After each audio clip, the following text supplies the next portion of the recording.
আসছে, পুরোপুরি পাকা আনারস, খুব সুন্দর দেখতে, সেন্টও খুব সুন্দর আসছে, খুবই ভালো জিনিস। এবারে এটাকে ছোটো ছোটো ঠান্ডা করব এবং এর মধ্যে যত আছে এগুলো সব পরিষ্কার করব, তারপরে খাবো।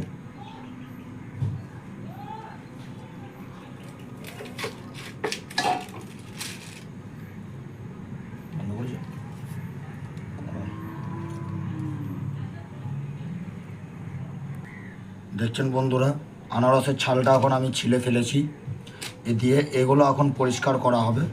এগুলো হচ্ছে আনারসের চোখ, এই চোখগুলোকে পরিষ্কার করে দেবো, ছোটো ছোটো ঠান্ডা করে দেবো, তাহলেই খাওয়া যাবে, কোনো অসুবিধা নেই। আপনারাও এরমভাবে খাবেন, দেখতে পাচ্ছেন। দিয়ে আমরা এরমভাবে ছোটো ছোটো ঠান্ডা করে নেবো, এরকম ছোটো ছোটো ঠান্ডা করে রাখবো। তারপরে এর মধ্যে বিট লবণও দিতে পারেন আপনি, চাট মশলাও দিতে পারেন, বা আপনি এমনিও খেতে পারেন। মিষ্টি আছে যেহেতু, চিনি দেওয়ার কোনো প্রয়োজন নেই, খেতে পারেন আপনি। খুব সুন্দর করে সুস্বাদু মিষ্টির খাবার। ভালো লাগলো বন্ধুরা, আপনারা খাবেন এরকমভাবেই।